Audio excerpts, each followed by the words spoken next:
Sistema respiratorio. Su función principal es transportar el oxígeno, indispensable para el funcionamiento del organismo. La nariz es como un túnel que permite la entrada del oxígeno al cuerpo. En la nariz se encuentran dos puntos de control del aire. Primero, se hallan unos pelitos que permiten que el aire entre limpiamente al cuerpo. Segundo, el aire pasa por unas paredes húmedas donde se quedan todos los gérmenes que se camuflan en el aire. Siguiendo por la laringe, que es un túnel pequeño que se encuentra en el cuello.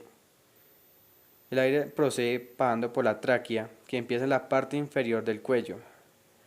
El aire pasa por dos ramificaciones que se llaman bronquios, y de los bronquios, bronquiolos. Y la parada final son los pulmones, siendo repartido el oxígeno en el corazón y a diferentes partes del cuerpo. Los pulmones están cubiertos por unos sacos que se llaman pleuras, que se encargan de tapizar las paredes del tórax. Y para evitar que los pulmones sean golpeados, están protegidos por las costillas.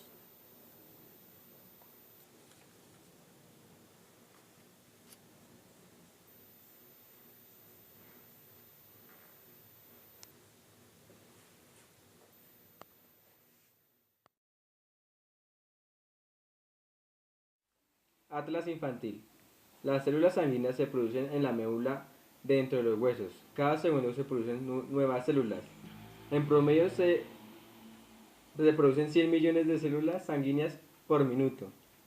El color de la sangre se debe a los glóbulos rojos que contienen un pigmento llamado hemoglobina. La sangre contiene un color más vivo cuando su hemoglobina está más cargada de oxígeno. La sangre también contiene glóbulos blancos, leucocitos, las cuales se encargan de matar los gérmenes que contiene el cuerpo. Las plaquetas, células sanguíneas que nos ayudan a formar coágulos y parar las hemorragias cuando hay alguna herida. Los glóbulos rojos viven entre 100 a 125 días y los blancos de 6 a 9 días.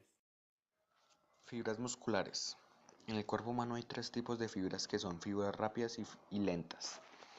Las fibras lentas son la de oxidación lenta tipo 1 y las fibras rápidas son tipo 2A y tipo 2B, que son las de oxidación glucolítica rápida y glucolítica rápida.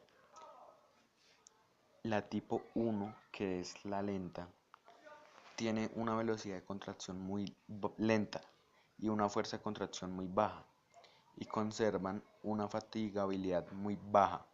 Su capacidad aeróbica es muy buena, pero la capacidad anaeróbica es muy mala. Tipo 2A, intermedia. Tienen velocidad de contracción rápida y fuerza de contracción alta. La fatigabilidad es mucha. Su capacidad aeróbica es mala y su capacidad anaeróbica es muy buena. Tipo 2B, fibras rápidas. Tienen velocidad de contracción buena, rápidas, y fuerza de contracción alta.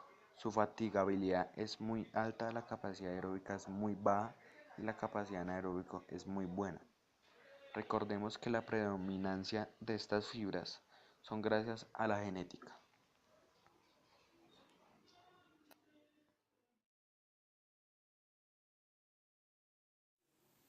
Tipos de músculos.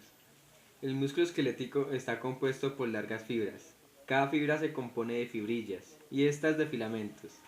Las fibras musculares están envueltas de tejido conectivo. En cada extremo del músculo, el tejido conectivo forma un resistente cordón llamado tendón, que asegura el músculo a los huesos. Para lograr una contracción se necesita de un impulso nervioso que viene del cerebro a los músculos. Los impulsos nerviosos sueltan un compuesto llamado adenosín trifosfato, ATP, que será descompuesto con ayuda del oxígeno. La energía química liberada hace que los filamentos se acorten, la cual origina la contracción del músculo, y entre más fibras musculares se contraigan, más fuerte será el movimiento. Cada vez que comemos usamos también los músculos esqueléticos para masticar, y cuando tragamos. Después la comida pasa por el estómago y los intestinos, que son músculos lisos.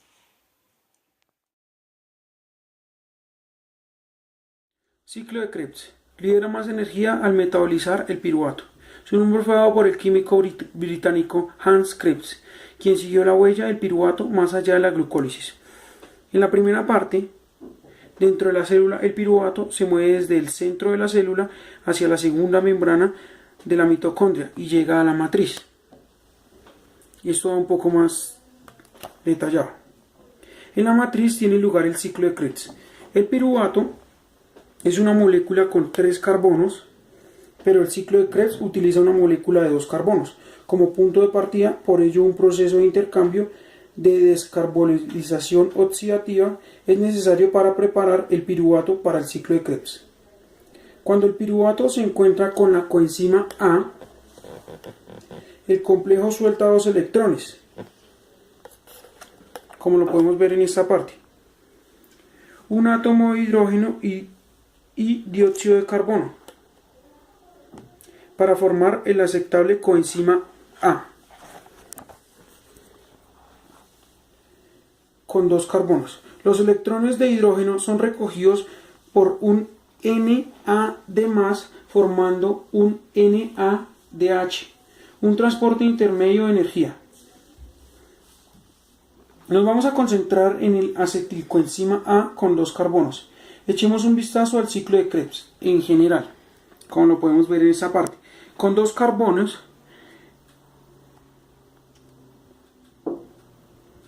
se une al compuesto residente de 4 carbonos, un compuesto de 6 carbones en las acciones sucesivas. Se sueltan 2 carbonos de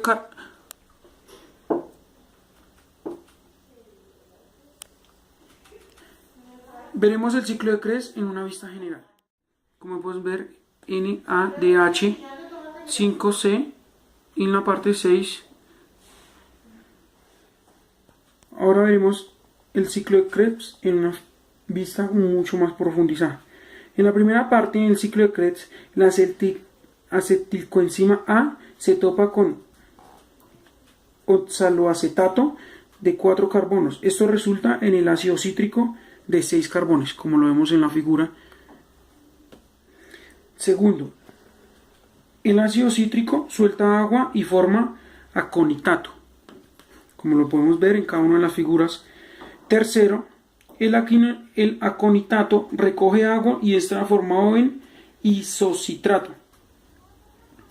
El isocitrato en la cuarta parte se encuentra con NAD+ y forma el transporte de energía NADH oxalosucinato, como lo podemos ver en la cuarta parte.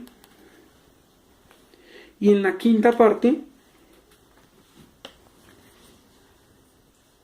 el oxalosucinato suelta una molécula de dióxido de carbono y se convierte en ketoglutarato con 5 carbonos, como lo podemos ver en la parte 5 del ciclo de Krebs.